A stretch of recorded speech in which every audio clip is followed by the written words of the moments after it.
ये महामृत्युंजय जी की नगरी है, रीवा की पावन धरती है, इसे मेरा प्रणाम।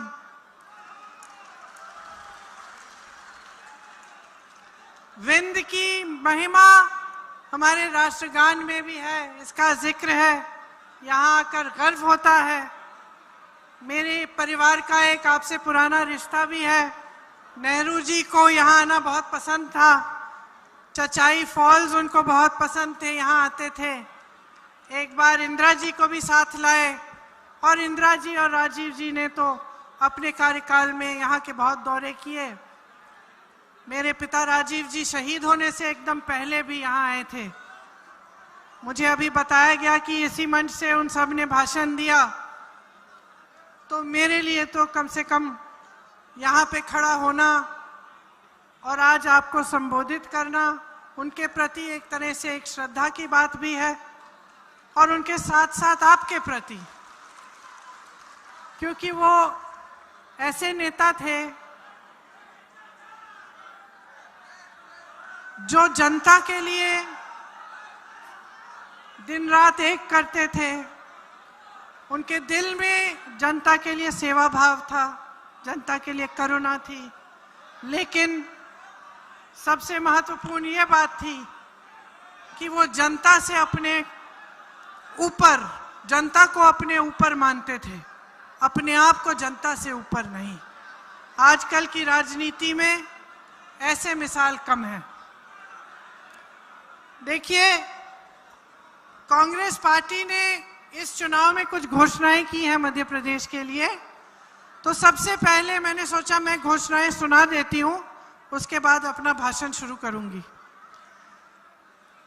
आपको कुछ घोषणाएं आपने सुनी भी होंगी, लेकिन एक साथ एक सारी बता देती हूं ताकि स्पष्ट हो जाएगा कि हम आपके लिए 5 सालों में विकास आदि के बजाय और क्या क्या करना चाहते हैं। महिलाओं के लिए 1500 रुपए डायरेक्ट आपके खाते में प्रति माह डालने की घोषणा कांग्रेस पार्टी ने की है।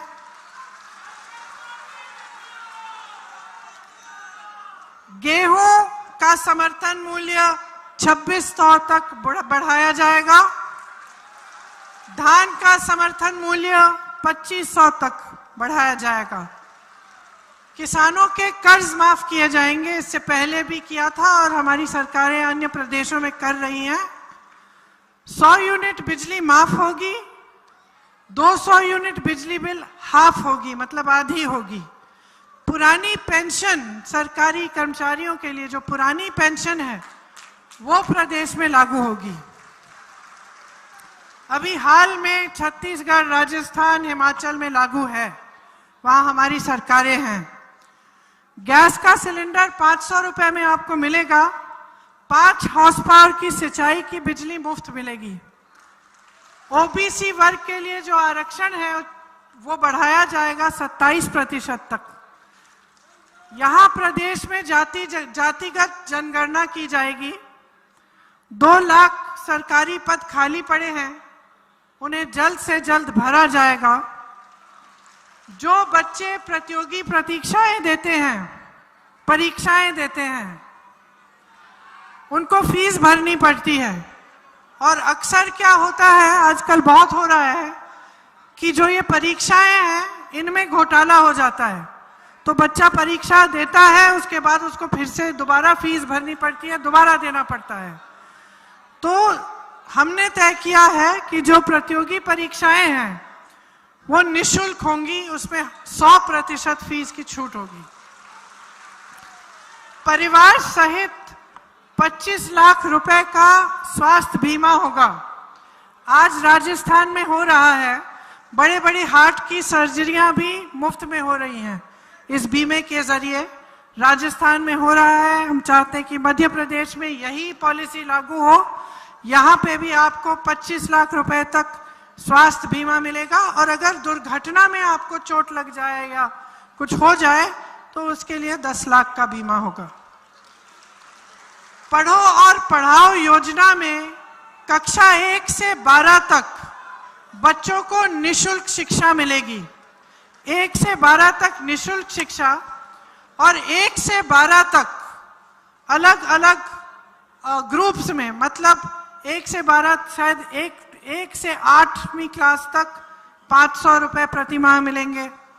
उसके बाद 9 से 10 शायद 1000 रुपये का है, और 10 से 12 1200 या 1500 रुपये का है। हर महीने उन बच्चों को, मतलब उनके परिवारों को दिया जाएगा जो स्कूल में जा रहे हैं, क्योंकि उससे फिर जो स्कूल के लिए जो चीज़ें खरीदनी होंगी, पुस्तक, स्कूल बैग, बोतल, ये सब जो भी चीज़ें खरीदनी होंगी, उन पैसों में से आप खरीद पाएंगे। तो ये है पढ़ो और पढ़ाओ योजना। अब ये थी हमारी घोषणाएं। अब मैं अपना भाषण शुरू करती हूँ। देखिए, कल मैंने खबरों में देखा था, कहीं पे लिखा था कि अब विंध्य के जो लोग हैं वो भाजपा से ऊब चुके हैं। सच है कि नहीं है? लग तो रहा है। क्यों ऊब चुके हो? 18 साल से तो इनकी सरकार ला रहे हो। झूठ बोलने की आदत है, बेरोजगारी है और महंगाई है।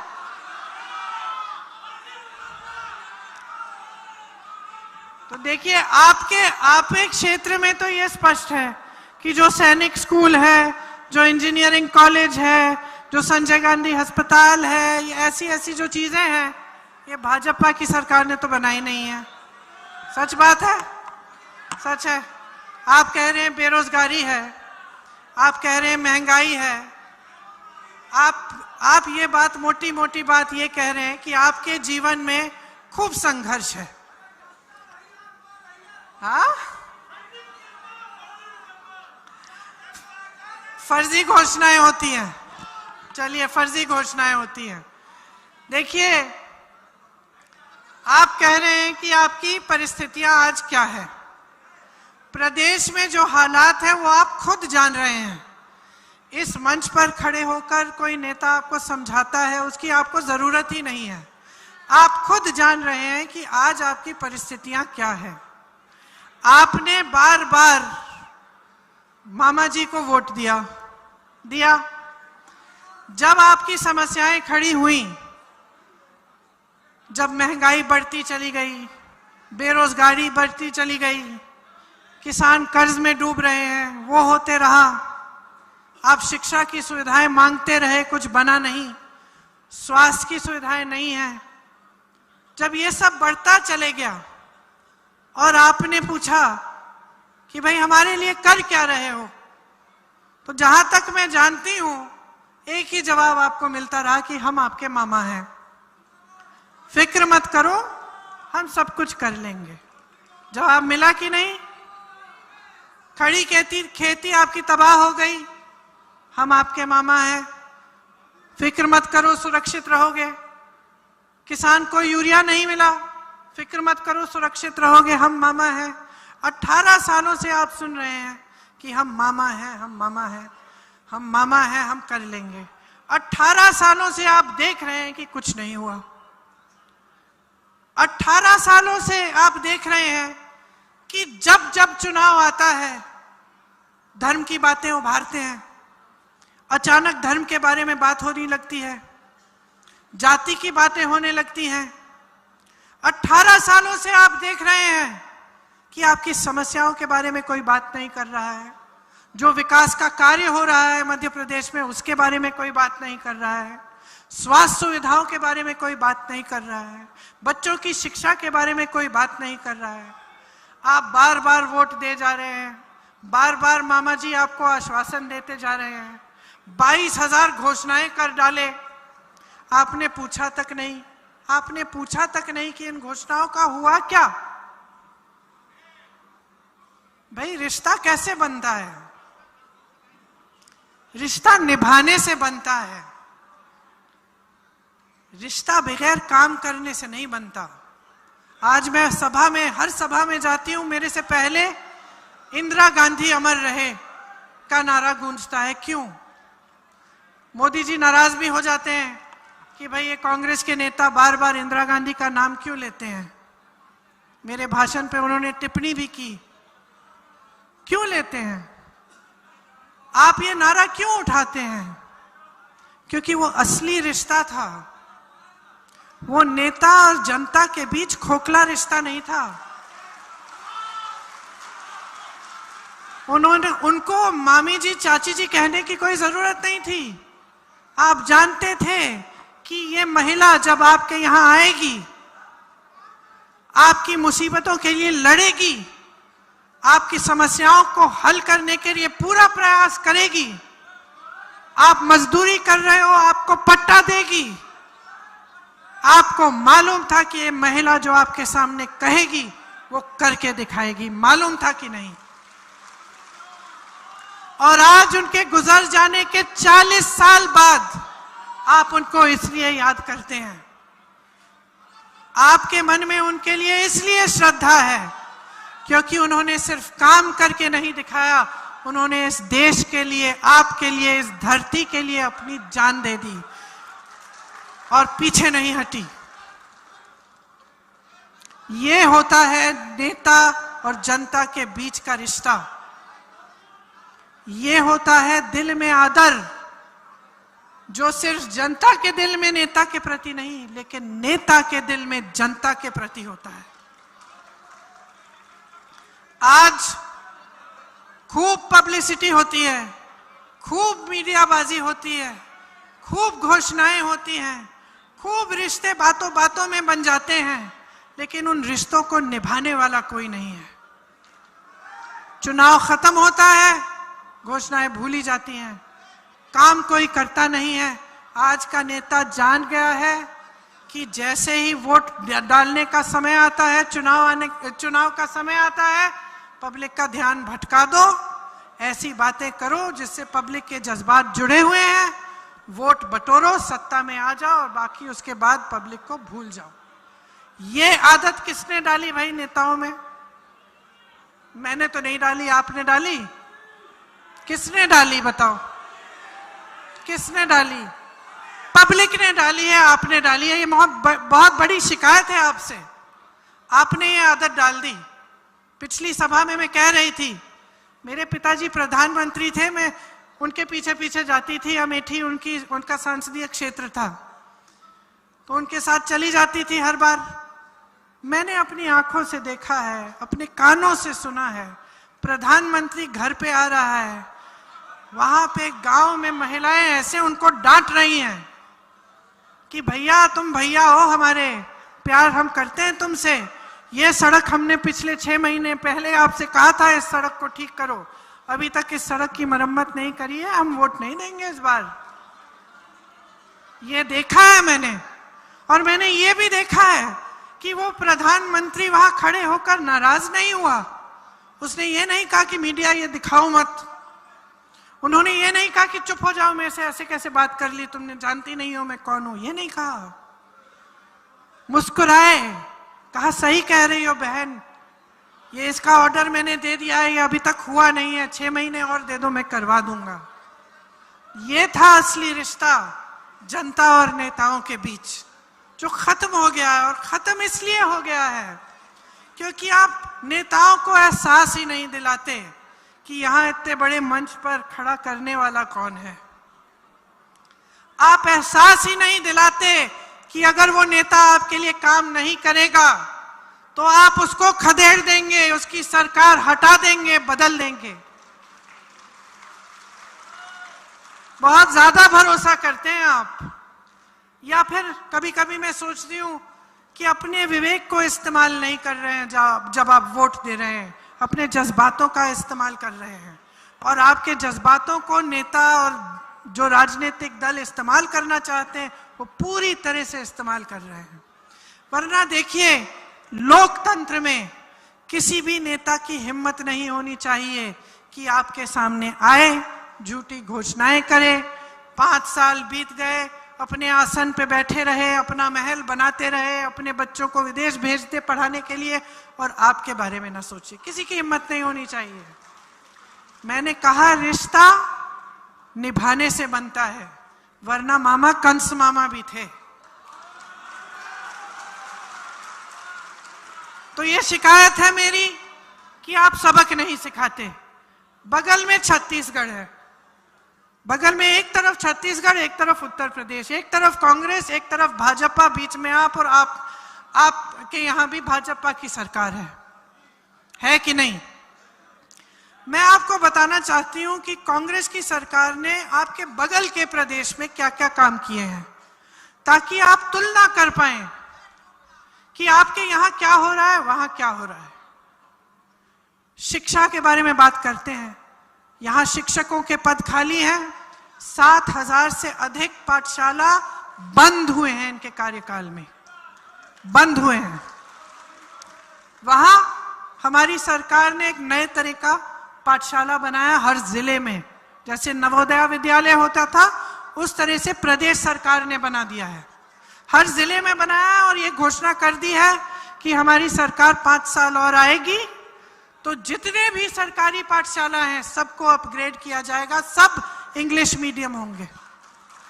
और ये काम हुआ है, खोखली घोषणा नहीं है, क्योंकि हर जिले में ये इंग्लिश मीडियम की पाठशाला बनी है।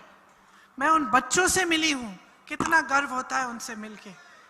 खड़े हैं, इंग्लिश में बात कर रहे हैं, हिंदी में, अच्छी हिंदी में बात कर रहे हैं, हमें समझा रहे हैं कि ऐसे ऐसे हम कर रहे हैं, ये पढ़ाई कर रहे हैं। वहां पे समस्या थी आवारा पशुओं की, यहां भी है मध्य प्रदेश में। आप, ये शहरी इलाका है, शायद यहां कम है, लेकिन उदाहरण के तौर पे मैं बताना चाहती हूं। मध्य प्रदेश में, उत्तर प्रदेश में किसान जूझ रहा है इस समस्या से सालों से। उत्तर प्रदेश में मैंने, मेरे ख्याल से 2017 से इस बात को उठाना शुरू किया। आज 2023 तक इस समस्या को हल करने का कोई काम नहीं हुआ। छत्तीसगढ़ में हमारी सरकार आई, हमारे मुख्यमंत्री जी भूपेश बघेल जी ने देखा कि बहुत बड़ी समस्या है। सबने सोचा कि किस तरह हल करें, गौठान बनाए।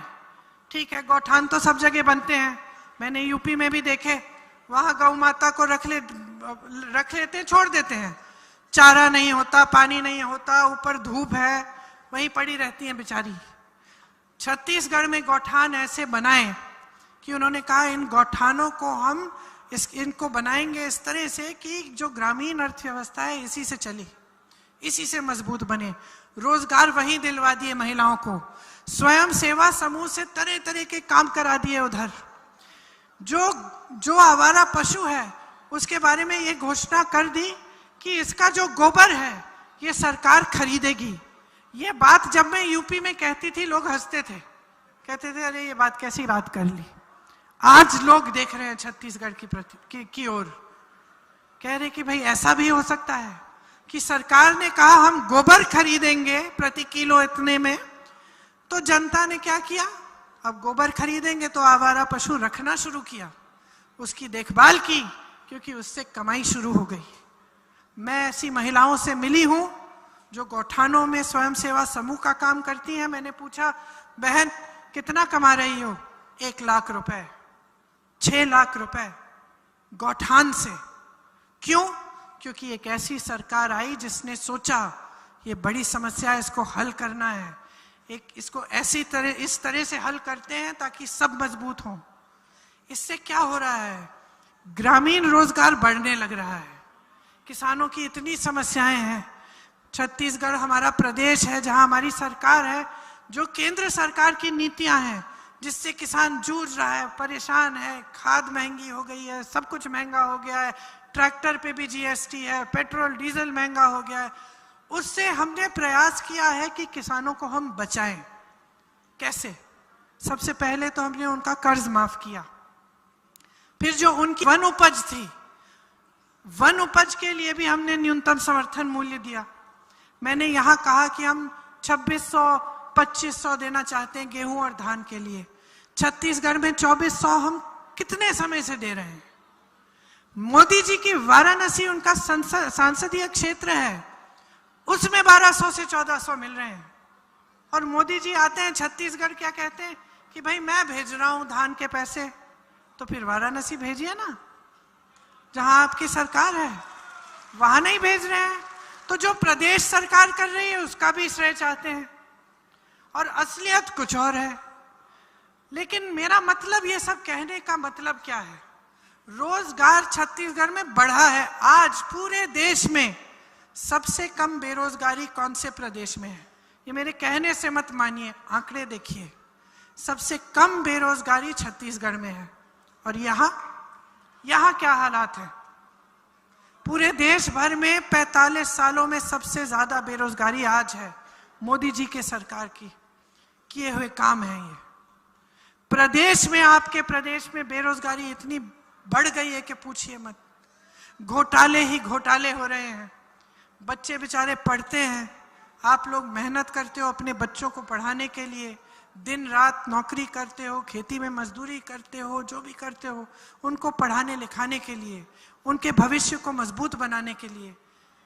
वो पढ़ते हैं, मेहनत करते हैं, आप प्राइवेट में ट्यूशन कराते हो, फीस भरते हो, किसी न किसी तरह से जुगाड़ करके। इतनी महंगाई के ज़माने में पता चलता है कि परीक्षा में ही घोटाला हो गया। यूपी में कुछ ऐसे बच्चे थे, 26-27 साल के हो गए थे, इंतज़ार करते करते कहते दीदी 6 साल से इंतज़ार कर रहे हैं, अभी तक नियुक्तियां नहीं हुई। हम बार बार 2-3 बार हमने परीक्षा की, फिर छोड़ा कि भाई कितनी बार करेंगे, नियुक्तियां एक ना एक दिन तो आ ही जाएंगे। ठहर जाते हैं, ठहरते ठहरते उम्र बीत गई, रोजगार नहीं मिला। और वहां बगल में रोजगार इतने बढ़ रहे हैं कि जो पलायन करके चले गए वो कह रहे हैं कि हमें वापस आना है अपने प्रदेश में, कह रहे हैं कि हम वापस जाएंगे, रोजगार तो हमें वहीं मिल रहा है, यहाँ हम शहरों, बड़े बड़े शहरों में क्यों भटके। तो ये परिस्थितियां हैं। मतलब आपके सामने एक ऐसी सरकार है जो 3.5 सालों के कार्यकाल में 21 रोजगार देती है। 21, मात्र 21 रोजगार देती है, जबकि सैकड़ों हजारों पद खाली पड़े हैं और सैकड़ों हजारों करोड़ों नौजवान, पढ़े लिखे नौजवान बेरोजगार हैं। सरकार सिर्फ 21 रोजगार देती है और फिर हिम्मत करते हैं इनके नेता आपके सामने आकर कहते हैं कि दोबारा वोट दो हमें, फिर से हमारी सरकारों में क्यों लाओगे। इनको भी मालूम है कि काम पे तो वोट मिलना नहीं है। तो फिर शुरू हो गई धर्म की बातें, फिर आप में फूट फैला दी, कहीं लड़ाई झगड़ा करा दिया, कहीं कुछ और मुद्दा उछाल दिया जिससे आपका ध्यान उस पे चले जाए। तो कब तक चलेगा ये सिलसिला, ये बता दो मुझे। आपके सामने सब कुछ है, सच्चाई है। 18 सालों से मेरी बहनों, आपके लिए क्या किया इस सरकार ने, क्या किया? हर रोज 17 बलात्कार होते हैं इस प्रदेश में। आप अभी तक सुरक्षित नहीं हैं। 18 सालों से तो गरीब रही हैं, 18 सालों से संकटों का सामना कर रही हैं, 18 सालों से संघर्ष का जीवन है आपका। महिला का जीवन सबसे ज्यादा संघर्ष का जीवन होता है, चाहे वो बड़े घर की हो, छोटे की हो, कहीं की भी हो, गरीब हो, अमीर हो। ये हमारा समाज ऐसा है। लेकिन जो गरीब महिला है उसके जीवन में इतना संघर्ष है, जिस दिन दिहाड़ी नहीं आती है तो वही भूखी सोती है। वो सारा काम करती है, खेती में भी काम करती है, घर आकर भी काम करती है, खाना पकाती है। जब तक परिवार का एक एक सदस्य खाना नहीं खाता तब तक खाती नहीं है, तब तक सोती नहीं है। कभी कभी खुद कुछ जुगाड़ करके, कुछ यहाँ पे कुछ थोड़े बहुत काम करके कुछ कमा लेती है, वो भी वो रख लेती है। किसके लिए? अपने परिवार के लिए, कि एक दिन पैसों की जरूरत होगी तो मैं बचा के रख देती हूँ। संघर्ष का जीवन होता है। 18 सालों से जिस मामा जी ने वो संघर्ष का जीवन पहचाना नहीं, वो मामा जी 2 महीनों, चुनाव के 2 महीनों पहले क्यों पहचान रहे हैं? सच्चाई है बहनों और भाइयों, चुनाव के लिए पहचान रहे हैं, आपके वोट के लिए पहचान रहे हैं। चुनाव आता है, घोषणाएं शुरू हो जाती हैं। महिलाओं के लिए अगर कुछ करना है, कांग्रेस के प्रदेशों में देखो, ये जो आपको कह रहे हैं ना लाडली योजना, ये कर्नाटका में चल रही है। जब से, किस दिन से? जब से सरकार बनी, पहली मंत्रिमंडल की पहली बैठक, उसमें तय किया गया और पैसे शुरू होने लग गए खाते में डलने। ये इंतजार नहीं किया कि 4 साल, 4.5 साल बीत जाएंगे, अगला चुनाव आने वाला है, उस समय बताएंगे भैया हम ये, उस समय शुरू करेंगे हम। ये इंतजार नहीं किया। महिलाओं के लिए इतने काम किए हैं हमारे सब प्रदेशों में, मैं गिनवाना नहीं चाहती, आप खुद जानकारी लीजिए। जिसको आप जानते हैं, जो अन्य प्रदेश में रहता है, राजस्थान के किसी वासी से पूछो, भाई सच है कि तुम्हारा इलाज मुफ्त में हो रहा है? छत्तीसगढ़ की महिला से पूछो, सच है कि बहुत तरक्की हुई है महिलाओं की छत्तीसगढ़ में? मैं ऐसी सभा में जाती हूँ छत्तीसगढ़ में, तो ये पूरा सामने का हिस्सा महिलाओं से भरा होता है और सब खुश लगती हैं। किसान खुश है, वहां का खुश है क्योंकि उसको सहायता मिल रही है, उसे बचाया जा रहा है केंद्र की नीतियों से, उसके लिए ही राजनीति चल रही है। आपको बहुत गहराई से समझना पड़ेगा कि आपके साथ क्या हो रहा है। आपकी जिंदगी के हर मोड़ पर आपको भ्रष्टाचार दिख रहा है। मैं जानती हूं कि जो भी पार्टी का नेता आता है वो यही कहता है, वो कहता है कि हम कहते हैं कि वो भ्रष्ट है, वो कहते हैं कि हम भ्रष्ट है। मैं जानती हूं, लेकिन सच्चाई को समझो। कितने घोटाले हुए हैं आपके प्रदेश में आप जानते हैं। हर 2-4 दिन आप पढ़ते हैं इनके बारे में, चाहे परीक्षा में हो, चाहे रोजगार में हो, चाहे कुछ भी हो, व्यापम हो, कुछ भी हो। और इस घोटाले का मतलब क्या है? मेरे ख्याल से क्या होता है कि जनता देखते देखते, सुनते सुनते थक भी जाती है। कभी कभी मैंने सुना है लोग कहते हैं कि भाई ठीक है, नेता है, खाने दो, चलो खाते रहेगा, लेकिन थोड़ा बहुत काम भी कर ले हमारे लिए तो इतना ही काफी है हमारे लिए। ये गलत बात है। समझो घोटाले का मतलब क्या है। जब हम कहते हैं कि ये 1500 करोड़ रुपए का घोटाला है, ये 1000 करोड़ रुपए का घोटाला है, इसका मतलब क्या है? इसका मतलब है कि किसी ने चोरी किया है। चोरी किससे किया है? किसके पैसे चोरी किए हैं? एक दूसरे से तो नहीं चोरी कर रहे ये नेता, नहीं ना, किसी दूसरे राजनीतिक दल से भी नहीं चोरी कर रहे हैं। किससे चोरी कर रहे हैं? आपसे चोरी कर रहे हैं। सरकार का 1 रुपया नहीं होता, जनता का होता है। जब आप अखबार में पढ़ते हैं कि प्रधानमंत्री श्री नरेंद्र मोदी जी के लिए सरकार ने 2 हवाई जहाज खरीदे, 16,000 करोड़ के 2 हवाई जहाज, 16,000 करोड़ रुपए के, तो जान लो बहनों और भाइयों, ये आपके पैसे हैं। ये वो पैसे हैं जिनसे किसानों का कर्ज माफ होना चाहिए था। ये वो पैसे हैं जो पुरानी पेंशन की स्कीम में जाने थे। ये वो पैसे हैं जिनसे आपके लिए पाठशालाएं बननी थी, आपके लिए नए उद्योग बनने थे। जब आप पढ़ते हैं कि पुराने संसद भवन के सुंदरीकरण के लिए 20,000 करोड़ रुपए प्रधानमंत्री जी ने खर्च करवाए हैं और अब हमारे पास बहुत बड़ा अच्छा नया संसद भवन है, वाह वाह, बहुत खुश हैं हम। अच्छा है, देश के लिए आपने अच्छा संसद भवन बना लिया, लेकिन क्या जरूरत थी इतने सारे पैसे खर्चने के लिए? जब उस समय पता है क्या था? कोविड था, कोरोना था, पब्लिक तरस रही है ऑक्सीजन के लिए, पब्लिक सड़क पे भटक रही है कि कोई हमें मदद कर ले, हमें दवाई खिलवा ले, हमें ऑक्सीजन दे दे, सैनिटाइजर मिल जाए। और आप क्या घोषणा कर रहे हैं कि आप पुराने संसद भवन के सुंदरीकरण के लिए 20,000 करोड़ रुपए खर्चेंगे। 20,000 रुपए अगर आप खर्च रहे थे तो उस समय स्वास्थ्य की सुविधाओं के लिए क्यों नहीं खर्चे? थोड़े दिनों बाद वहां काम शुरू हो गया दिल्ली में, पुरानी इमारतें तोड़ फोड़ दी, नई वाली बन रही थी, सड़कें बड़ी हो रही थी, खूब हम देख रहे थे, धूल उड़ रही थी। कुछ महीनों बाद किसानों ने आंदोलन शुरू किया। किसानों ने आंदोलन इसलिए शुरू किया क्योंकि 3 काले कानून ला रहे थे ये, जिससे किसानों की कमर टूट जाती।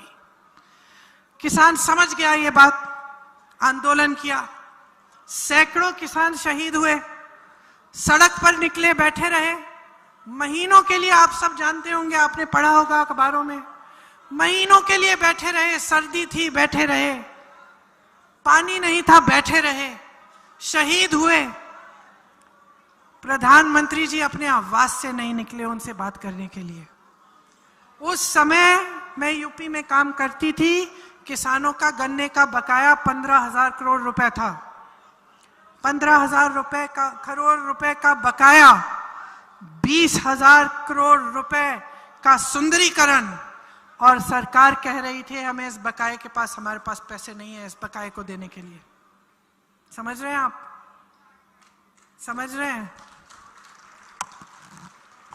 फिजूल के खर्चे हो रहे हैं जिनसे किसान, गरीब, मिडिल क्लास का कोई मतलब नहीं है। कौन जाएगा उस संसद भवन में? सिर्फ वही 500 संसद सदस्य। आपने तो जाना नहीं है। यहाँ पे सिंचाई का पानी नहीं आ रहा है, सड़कें नहीं बन रही हैं, शिक्षा नहीं हो रही है। तो किस लिए हो रही है सब खर्चे? किस लिए हो रहे हैं?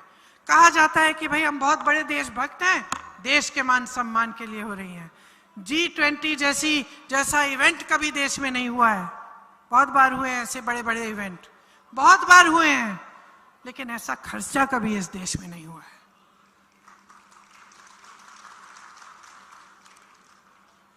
जो कहते हैं कि कांग्रेस के लोग भ्रष्ट हैं, वो क्या है? जिन्होंने इस देश की संपत्ति उठाकर अपने बड़े बड़े उद्योगपति मित्रों के हाथों में सौंप दी, वो क्या है? क्या इससे बड़ा भ्रष्टाचार हो सकता है कि आपने देश के बंदरगाह, देश के हवाई अड्डे, देश की बड़ी बड़ी कंपनियां, सरकारी कंपनियां, जिससे हर बच्चे को रोजगार मिल जाता था, सुरक्षित नौकरी मिल जाती थी, अच्छा पेंशन मिल जाता था, आपने कौड़ियों के दाम पे अडानी को बेच दी। ये कौन है ये अडानी? ये कौन है ये एक शख्स जिसके हाथों में आप सब कुछ डाल रहे हैं, जिसके बारे में विपक्ष के नेता एक लफ्ज बोलते हैं चाहे आप संसद से निकाल देते हैं, घर से निकाल देते हैं, क्योंकि आपसे सवाल उठाया। क्यों दौड़ते हैं इस आदमी को बचाने के लिए? क्या है इसमें एक खासियत कि आज ये पूरे देश का मालिक है? ये जो सरकारी कंपनियां, ये आप बोल रहे हैं, मैं नहीं बोल रही हूं। ये सारा पैसा, ये सारी संपत्ति किसकी है जो दी जा रही है? ये जो कहते हैं ना 70 सालों में कुछ नहीं किया, कुछ नहीं बनाया। अगर कुछ नहीं बनाया होता तो ये देते क्या अपने दोस्तों को? देते क्या? BHEL दे दिया, HAL दे दिया, रेलवेज दे दिया, बंदरगाह दे दिए, हवाई अड्डे दे दिए। छोड़ा क्या है इस देश के लिए? छोड़ा क्या है? और कोई मुझे बता सकता है कि अडानी जी बनाते क्या है? आपको याद है टाटा, बिरला? ये नहीं है कि इस देश ने कभी बड़े बड़े उद्योगपति देखे नहीं। जो बुजुर्ग बैठे हैं जानते हैं, बिरला, टाटा जैसे बड़े बड़े उद्योगपतियों ने आजादी के आंदोलन में भी मदद की। सब जानते थे कि बनाते क्या है। टाटा की ट्रक, गाड़ियां, फिर आपने देखा कि चलो दांत मंजन कोई बना रहा है, कोई कपड़े बना रहा है, कोई साड़ियां बना रहा है, कोई पुस्तक बना रहा है। ये तो मान जानते थे ना। मैं पूछना चाहती हूँ, कोई मुझे बता सकता है कि अडानी जी क्या बना रहे हैं? पैसा बना रहे हैं और कुछ बना ही नहीं रहे। जो आपने बनाया इन्हें दिया जा रहा है मुफ्त में। ये जो कंपनियां थी आपके लिए बनी थी। ये एक नेता ने उस समय, पंडित नेहरू, उनकी सोच थी, उनका विजन था कि मैं भारत को आगे बढ़ाऊंगा। आज ये कहते हैं चंद्रयान। भाई ये चंद्रयान हो ही नहीं पाता अगर नेहरू जी ने इसकी नींव नहीं डलवाई होती।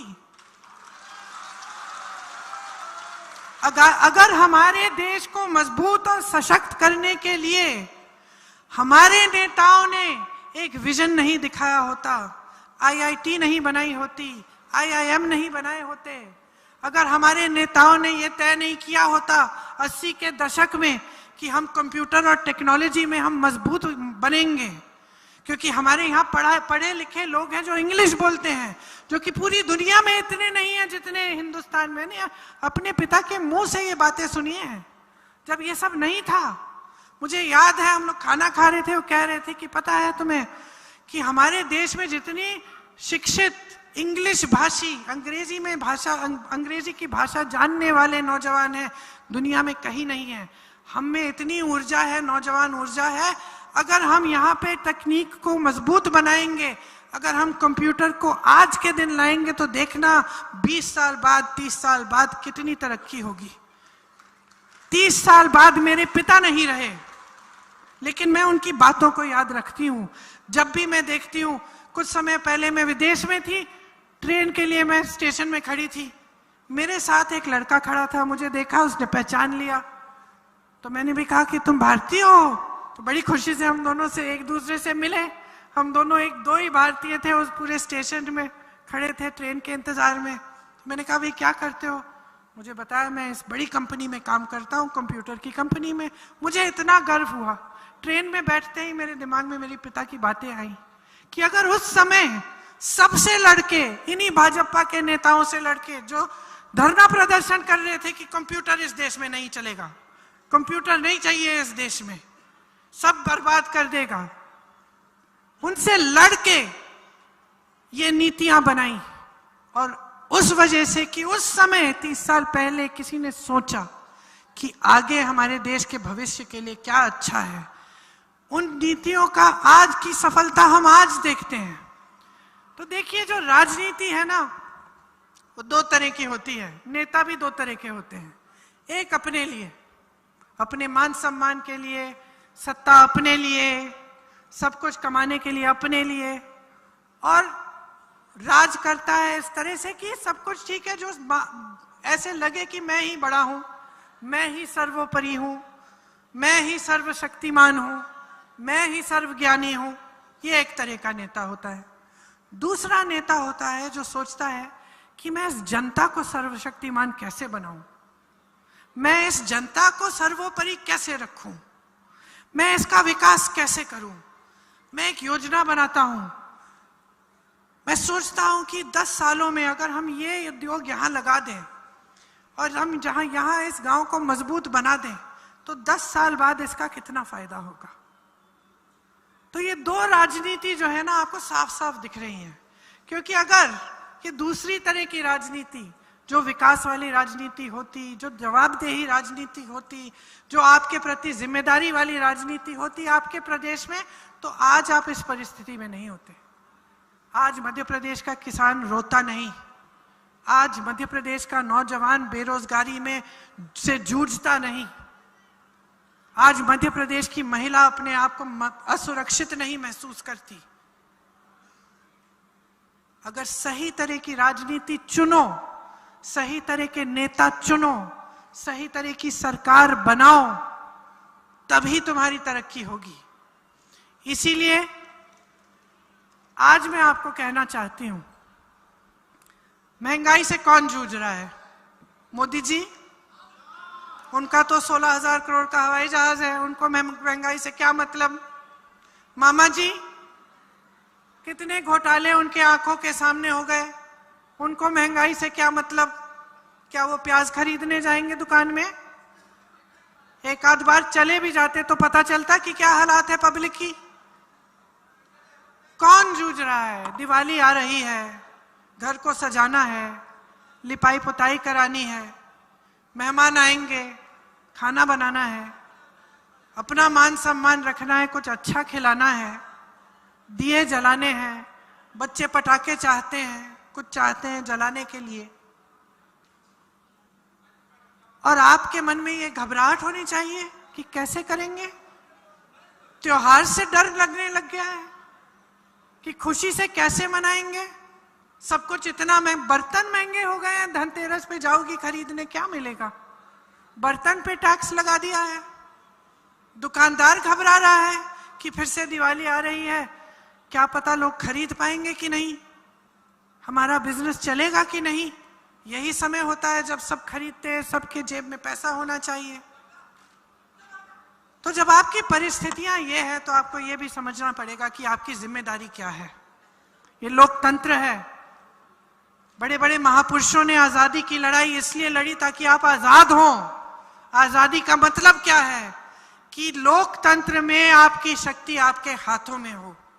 कांग्रेस की प्रदेश सरकारें सिर्फ आपकी शक्ति आपके हाथों में नहीं दे रही हैं, आपके अधिकार आपके हाथों में दे रहे हैं। पंजाब पंचायतों को मजबूत बना रहे हैं, गांव को मजबूत बना रहे हैं। आपकी संपत्ति भी आपके हाथों में दे रहे हैं। ऐसी स्कीम लाके जिसके जरिए महिलाओं के खातों में पैसे डले, आपके कर्ज माफ हो, धान गेहूं के सही दाम मिले, ताकि आपके पैसे आपके जेब में जाएं। कोई नहीं कह सकता कि हमारे पास पैसे नहीं हैं। तो अगर आप चाहते हैं कि मध्य प्रदेश की तरक्की हो, कि आपके बच्चों का भविष्य बना रहे, मजबूत बने, उन्हें रोजगार मिले, उनकी शिक्षा हो, नए नए शिक्षा के संस्थान बने, स्वास्थ्य सुविधाएं हो, अगर आप चाहते हैं कि आपके जीवन के संघर्ष में आपकी सरकार आपके हाथ को पकड़ के उनका सामना करने के लिए मदद करे, तो आप ऐसी सरकार चुनिए जो वाकई ये काम करके आपको दिखाए। अपना विवेक देखिए। मेरी दादी जी कहती थी कि पब्लिक में सबसे ज्यादा विवेक है। जानते हैं, जब चुनाव हारी तो नाराज नहीं हुई, दुखी नहीं हुई। उन्होंने कहा पब्लिक में सबसे ज्यादा विवेक है। उससे सीखा, सोचा कि मुझसे कोई गलती हुई है, इसीलिए ये हुआ है। पब्लिक की बात को सुना, अपने संकट के समय भी सुना, और जब जीती उस समय भी सुना। यही होती है असली राजनीति, और यही होता है असली नेता। आप में सबसे ज्यादा ज्ञान है, आप में सबसे ज्यादा विवेक है। जब मैंने आपकी परिस्थिति आपसे पूछी, आपने कहा महंगाई है, बेरोजगारी है, किसान परेशान है, आपने कहा। तो ये असलियत आपके सामने है। इस असलियत को समझो, और सबसे बड़ी चीज अपने विवेक से ये समझो कि इस असलियत को बदलने की शक्ति आपके हाथों में है। ये वोट है। जब ये बात समझ जाओगे, जब ये बात समझ जाओगे, तो कोई ऐसा नेता नहीं होगा जिसकी ये हिम्मत होगी कि आपके सामने आकर झूठ बोले। जब आप इस विवेक से अपना वोट दोगे, इस जिम्मेदारी से अपना वोट दोगे, तभी आप अपने हाथों को और मजबूत बनाओगे। मुझे पूरा यकीन है कि अपने विवेक से जब आप वोट डालोगे, तो इस भाजपा की 18 सालों वाली घोटालों से भरपूर, झूठों से भरपूर इस सरकार को आप निकाल देंगे, खदेड़ देंगे। मैंने बार बार देखा है कि जनता समझदार है। मैं यकीन नहीं कर सकती कि आप अपने अनुभव से अगर आप वोट दें तो आप ये बात नहीं समझेंगे कि धर्म के नाम पर, जाति के नाम पर जब आपका वोट मांगा जाता है तो आपको फुसलाया जाता है। समझ लीजिए, अच्छी तरह से समझ लीजिए। आपके प्रदेश को बहुत लोग कहते हैं आरएसएस की प्रयोगशाला है। ठीक है, प्रयोगशाला है। क्या मिला आपको इस प्रयोगशाला से? क्या मिला आपको? आपने 18 सालों के लिए बार बार धर्म के नाम पे अपना वोट दिया। क्या मिला? क्या मिला? कम से कम आपके बच्चे तो सुरक्षित हो जाते, कम से कम शिक्षा तो मिल जाती, कम से कम एक आध रोजगार मिल जाता। 21 रोजगार दिए 3 सालों में, शर्म आनी चाहिए इनको। सबक सिखा दो ना, बहुत हो गया है, बहुत हो गया है। अब समय आ गया है, सब नेताओं को सबक सिखाओ। मैं कहती हूं कि अगर कांग्रेस की सरकार बनाई और ये जो लंबी लिस्ट पड़ी है, मैंने आपको लगा कि इन्होंने इसे पूरा नहीं किया, तो हमें 5 साल बाद निकाल देना।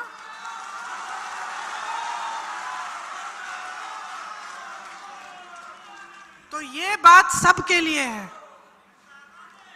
अब आपने मेरी लंबी चौड़ी बातें सुन ली। दिवाली आ रही है, उसके लिए बहुत बहुत शुभकामनाएं। मेरी तरफ से एक आध दिया जला देना। वोट डालने के समय मेरी बात याद रखना। मैं आपकी जागरूकता चाहती हूं, जिम्मेदारी से अपना वोट देना। एक बार जोर से मेरे साथ कहो, जय हिंद, जय हिंद, जय हिंद।